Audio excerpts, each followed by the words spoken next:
Kuna mambo yanasumbuaga sana wanawake. Tena kuna jambo moja kubwa na muhimu sana, kina dada msikie.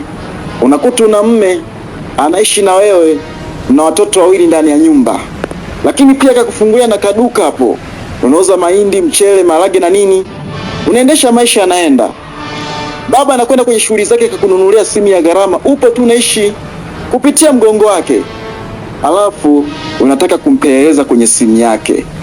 Simu ya mwanaume ni kama kituo cha polisi, haruhusiwi raia kuweka mguu hapo. Unapompeleleza na ukagundua kwamba anakuchiti, utafanya maamuzi gani, na wakati wewe ni wa pili kufanya maamuzi kwenye hiyo nyumba?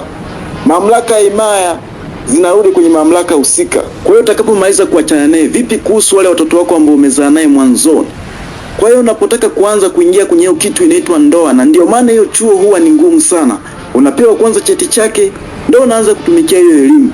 Kwa hiyo ukiamua, amua ukiwa na elimu ya kutosha, usikurupuke. Ukikurupuka utaumiza watu nyuma huko ambao ni watoto wako.